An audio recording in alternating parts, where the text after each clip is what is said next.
ஆயுர்வேதம் ஒரு பொக்கிஷம், நம் ஆயுள் நீட்டக்கும் அற்புதம். Doctor Srivarma's Chanakya international academy உங்களுக்குள் இருக்கும் தலைவரை வெளிக்கொண்டு வரும் பியூர் பாலிடிக்ஸ் பயிற்சி பட்டறை. நேரடி மற்றும் இணைய வழி. கான்டாக்ட் 7338824242. திருப்பரங்குன்றம் விவகாரத்தில் நீதிமன்றம் உத்தரவு கொடுத்துருக்கு. மலை அந்த தர்கா பக்கத்தில் இருக்கிற தூணில் தான் ஏற்றணும்னு சொல்லிட்டு, ஆனால் பொதுமக்களுக்கு அனுமதி இல்லைன்னு சொல்லியிருக்கு. எப்படி பார்க்குறீங்க? பொதுமக்களுக்கு அனுமதி இல்லைன்னு சொல்லி அறநிலைத்துறை அறநிலைத்துறை ஏற்றணும்னு சொல்லியிருக்காங்க. இல்லை விளக்கு மலை உச்சியில் ஏற்றுறது தானே. இப்போ இல்லை திருவண்ணாமலையிலையும் சரி எங்கேயுமே மலை உச்சியில் ஏற்றுறது அது வழக்கம், அந்த நடைமுறைன்னு வச்சுக்கோங்க. அரசு கையாண்ட முறையே நீதிமன்றம் கண்டிச்சிருக்கிறத நீங்கள் கவனிக்கணும். இந்த பிரச்சனையே உருவாகியிருக்காது.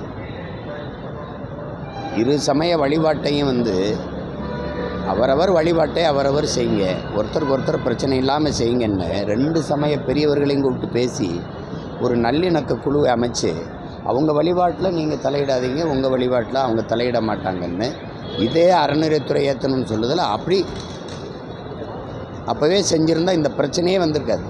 பாருங்கள், நீங்கள் வழிபடுகிற தெய்வங்களெல்லாம் நமக்கு அரசியல் பிரச்சனையானா அப்போ எப்படி இருக்குது? மக்கள் அரசியலை நோக்கி என்றைக்கு நகர்றது சொல்லுங்கள். இது இப்போ எப்போவும் ஏற்றக்கூடிய தீபத்தூணில் தான் அறநிலைத்துறை சார்பாக விலைக்கு ஏற்றப்பட்டுச்சு. புதியதாக இருக்கக்கூடிய அந்த கல்லில் ஏற்றணுன்றதுலாம் அந்த இடத்துல பிரச்சனையை உண்டாகுது.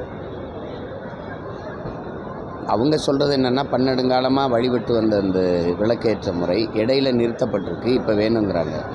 நமக்கு அதில் என்ன கேள்வின்னா, இதே திருப்பரங்குன்றத்தில் போய் நான் திருமுருக பெருவிழா நடத்தும்போது என்னை கேள்வி பண்ணவங்க தான் இன்றைக்கி விளக்கேற்றணும்னு நிற்கிறாங்க. உங்களுக்கு புரியுதுன்னு நினைக்கிறேன். இத்தனை ஆண்டுகளாக வராமல் 2 மாதத்தில் தேர்தல் இருக்கும்போது இப்போ நீங்கள் முருகன் மாநாடு போட்டிங்க இல்லையா, அப்போ விளக்கேற்றிருக்கலாம்ல. அப்போ தேர்தல் வரும்போது அந்த பிரச்சனையை உருவாக்கணுங்கிறது வாக்கை குறி வச்சு நடக்கிறதா தான் தெரியுது. உண்மையிலே இறை வழிபாட்டுக்காக விளக்கேற்றுற மாதிரி தெரியல. அப்போ அதில் தான் நம்ம முரண்படுறோம். இது ஒற்றுமையாக இருக்கிற ஒரு நல்லிணக்கத்தோடு வாழ்ந்து இருக்கிற ஒரு தமிழ் சமூகத்துக்கு இடையில் அற்ப தேர்தல் அரசியல் லாபத்துக்காக இந்த பிரச்சனைகளை உருவாக்குவதை எப்படி இதை ஏற்கிறது, ரசிக்கிறது? அதனால் அதில் அரசு இன்னும் கொஞ்சம் கூடுதலாக கவனம் எடுத்து இந்த பிரச்சனைகளே உருவாகாமல் சரி பண்ணியிருக்கலாங்கிறது தான் என்னுடைய கருத்து. சிபிஐ இன்னைக்கு விஜய்க்கு சம்மன் அனுப்பியிருக்கு. அந்த கரூர் கூட்டணி விவகாரத்தில் அவர் ஆஜரானோன்னு இருக்கு. அதே மாதிரி ஒரு 2 நாட்களுக்கு முன்னாடி அமைச்சர் ராம்மோகன் பர்சன் ஒரு கருத்து தெரிவிச்சிருந்தாரு. இந்த வழக்கு சிபிஐ கிட்ட போயிருக்கு. இதன் மூலியமாக தாவேகா என்டிஏ கூட்டணி தங்கள் அணிக்குள்ள கொண்டு வரணும்னு சொல்லியிருக்காரு. அது எனக்கு தெரியல. என்ன விசாரணைங்கிறது அது நடக்கத்தான் செய்யும், அதை தவிர்க்க முடியாது.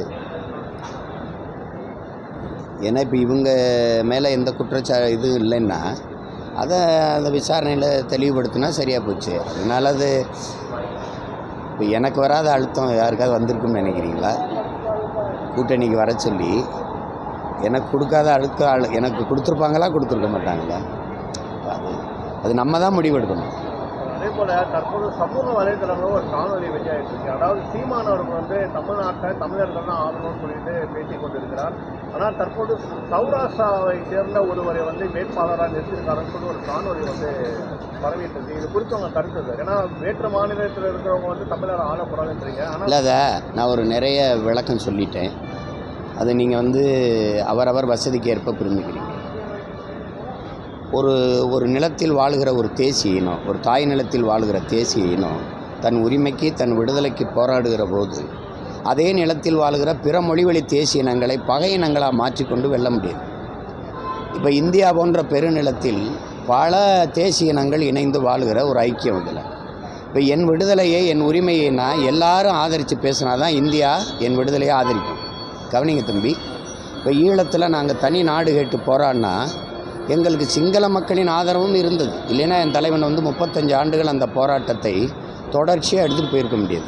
எங்களை ஆதரித்து பேசி கட்டுரைகள் எழுதினவர்கள், கருத்துக்கள் பேசினவங்களாம் தண்டிக்கப்பட்டிருக்காங்க, கொல்லப்பட்டிருக்காங்க, சிறைப்படுத்தப்பட்டிருக்காங்க. உங்களுக்கு விளங்குதுன்னு நினைக்கிறேன். அப்போ எங்களுடைய படையிலே சிங்களர்களும் பங்கேற்றது இருக்குது. புரியுதா? குறிப்பாக தலைவருடைய மெய்காப்பு படையிலேயே ஐசுமஞ்சின்னு ஒரு சிங்கள வீரர் இருந்ததெல்லாம் இருக்குது. இப்போ அதை பேசக்கூடாது. இப்போ நாங்கள் வந்து ஒரு கோட்பாட்டை வகுக்கிறோம். எங்களுடைய கட்சி எல்லா மக்களுக்கும், எங்களுடைய அரசியல் எல்லா உயிர்களுக்கும், தலைமை அதிகாரம் எப்போதும் தமிழர்களுக்கு. ஏன்னா இந்த ஒரு நிலம் தான் எனக்கு இருக்குது, தெலுங்கருக்கு ஒரு நிலம் இருக்குது, இப்போ 2 கூட ஆயிடுச்சு. மலையாளிக்கு ஒன்று இருக்குது, கன்னடருக்கு ஒன்று இருக்குது, பீகாரிக்கு இருக்குது, குஜராத்திக்கு இருக்குது, மராட்டியருக்கு இருக்குது, ராஜஸ்தானிக்கு இருக்குது, புரியுதா? எல்லாருக்கும் இருக்குது, மணிப்பூரிக்கு இருக்குது, எல்லாருக்கும் இருக்குது. அப்போ எனக்கு இந்த இருக்கிற ஒரு தாய் நிலத்தில் என் தலைமையின் கீழே இந்த நாடு இருக்கிறதா, என் இனம் சார்ந்த ஒருத்தன் ஆள் தான் மாநில உரிமைகள்லேயே முதன்மையான உரிமை. அந்த மண்ணின் மகன் அந்த மண்ணை ஆளுற உரிமை தான். நான் என் நிலத்தை ஆளாமல் வேறு எவன் ஆண்டாலும் நான் அடிமை. உங்களுக்கு புரியுதா? இதை நல்லா புரிஞ்சுக்கணும். அப்போ அவருக்கு ஏன் கொடுக்குற, இவருக்கு ஏன் கொடுக்குறேன்லாம் கேட்கக்கூடாது. நான் சௌராஷ்டிராவில் ஒருத்தருக்கு இடம் கொடுக்கணும், 1 இல்லை 2 கொடுக்குறேன், நீ கேட்குறீல்ல. நீ இத்தனை ஆண்டுகளாக பெரிய முற்போக்கு பேசி சமூக சீர்திருத்தம், சமூக நீதியெல்லாம் பேசினீல. என்னில் நாவிதருக்கு நீ கொடுத்துருக்கியா, மருத்துவர் குலத்துக்கு சீட்டு கொடுத்துருக்கியா, நீ தச்சருக்கு கொடுத்துருக்கியா, பண்டாரத்துக்கு கொடுத்துருக்கியா, வேளாருங்கிற குயவருக்கு கொடுத்துருக்கியா, வண்ணாருக்கு கொடுத்துருக்கியா நீ? அப்புறம் நான் கொடுத்தேன்னு நீ அதை பேசலை. தெலுங்கருக்கு கொடுத்துருக்கேன், கன்னடருக்கு கொடுத்துருக்கேன், மலையாளிக்கு கொடுத்துருக்கேன், அதையெல்லாம் நீ பேசலை. அதே போல் முதலாக தாவேக்கு வந்து கூட்டணி உறுதிப்படுத்தியிருக்காரு செங்கோட்டையன். அதாவது ஓபிஎஸும் டிடிவியும் அவங்க கூட இணைய போகிறதா சொல்லியிருக்காரு. அதில் எனக்கு கருத்து இல்லை. தம்பி வந்து கூட்டணியை விரும்புகிறார், அவர் கூட வர்ற கட்சியில் சேர்த்துக்கிறார். நான் கூட்டணியை விரும்பலை, கூட்டணி போகவும் விரும்பலை. அதனால் எனக்கு அதை பேசக்கூடாது. அவர் ஆட்சியில் பங்கு வரைக்கும் தர்றேன்னு சொல்கிறாரு. அதை போய் நம்ம பேசிக்க முடியாதுல்ல. ஒரு கட்சி தம்பி, ஒரு கட்சி தலைமை எடுக்கிற முடிவில் நம்ம போய் கருத்து சொல்ல முடியாது. இப்போ என்னையே தனித்து நிற்கிறீங்கன்னு யாரும் எது கருத்து சொல்லணும்? எனக்கு வந்து ஒரு தனித்த ஒரு தத்துவம் இருக்குது, பாதை இருக்குது, நான் இதான் செய்யணும்னு வந்திருக்கேன், நான் செய்கிறேன். அதில் உங்கள் கருத்து அவசியம் இல்லை.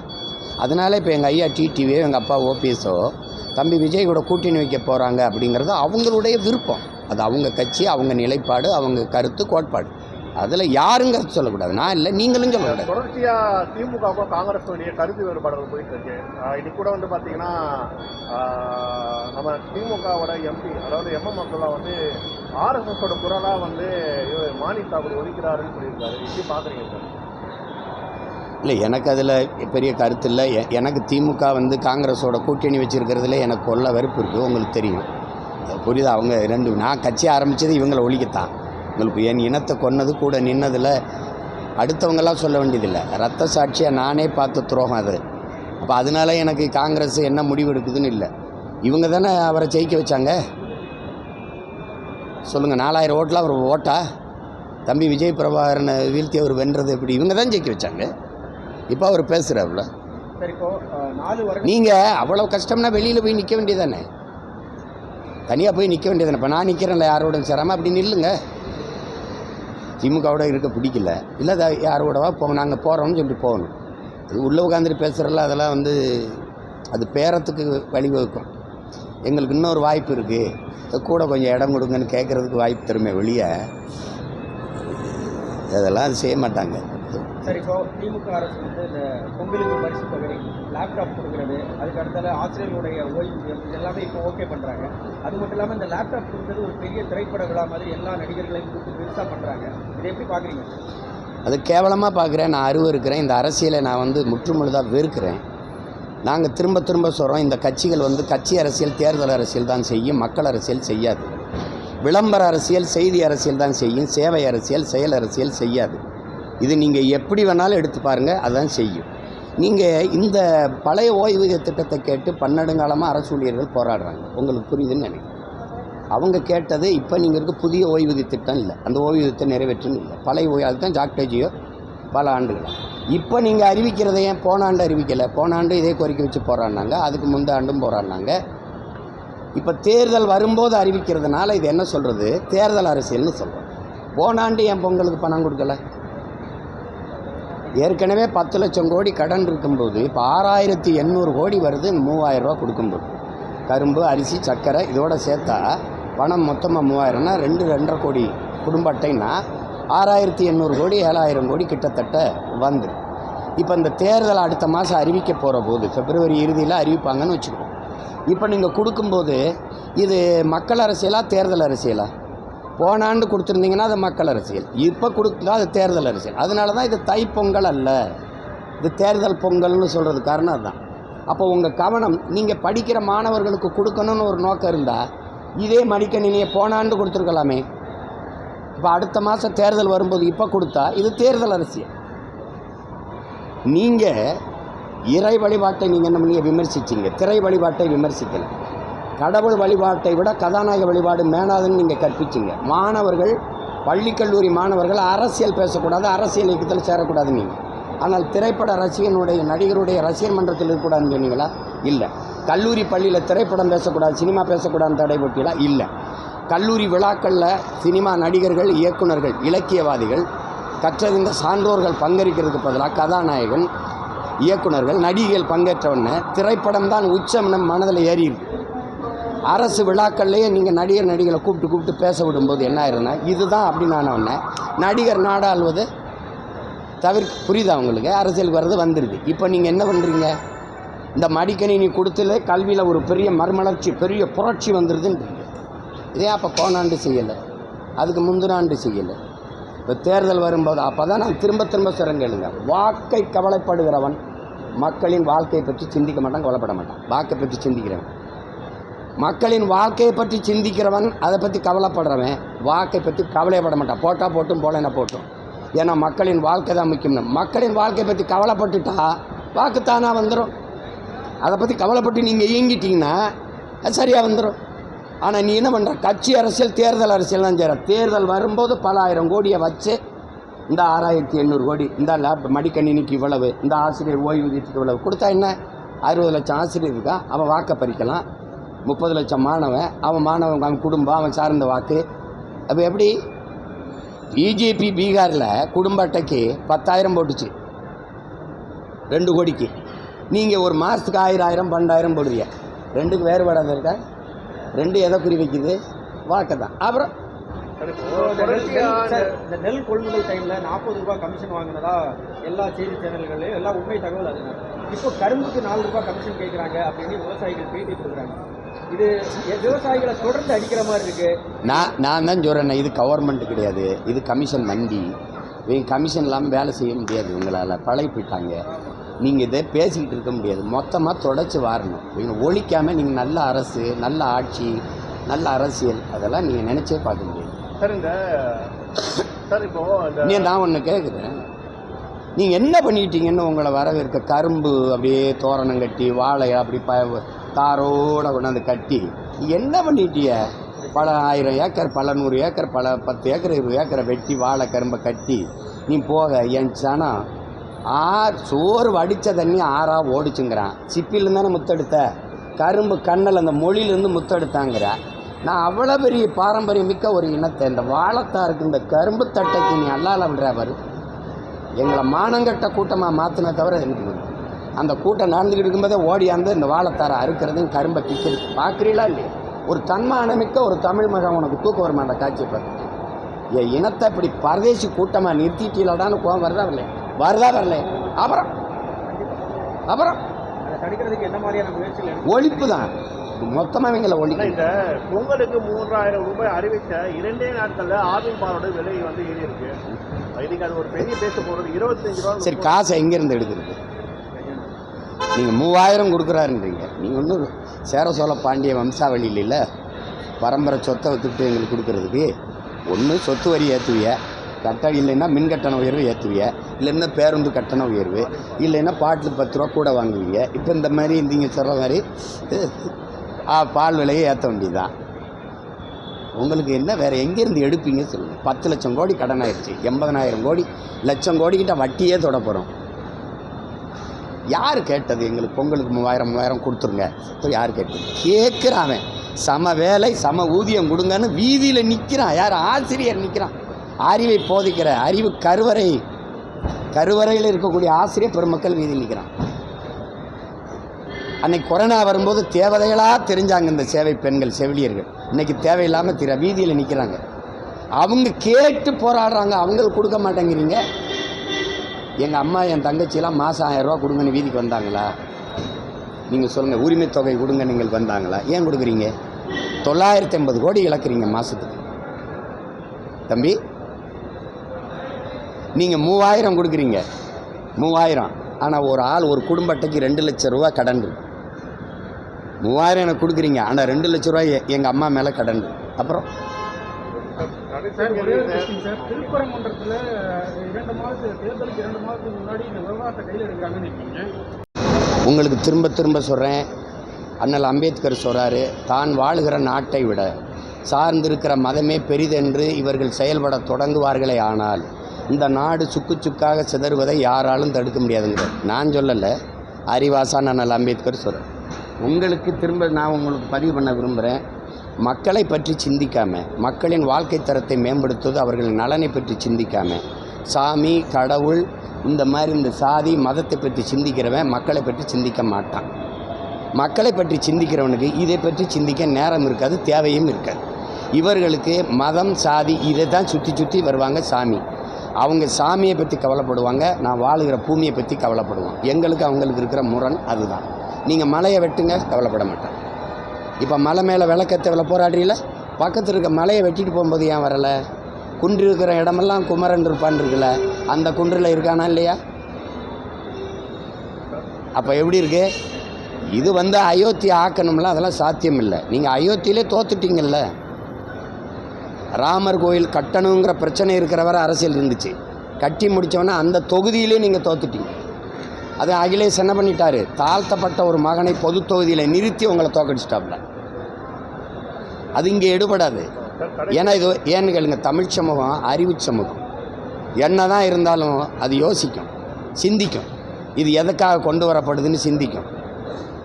அதனால் அது இங்கே எடுபடாது. அது அயோத்தி அரசியல் இங்கே செய்ய முடியாது. சார், கடைசி கேள்வி, தொடர்ச்சியாக திமுக மேலே இருக்கக்கூடிய விமர்சனங்களுக்கு நேரடியாக திமுக பதில் சொல்கிறாங்க, கூட்டணி கட்சிகள் பதில் சொல்கிறாங்க. குறிப்பாக இதில் முக்கியமாக பார்த்தீங்கன்னா திருமாவளவன் அதிகமாக அந்த குற்றச்சாட்டுக்கு பதில் சொல்கிறாரு.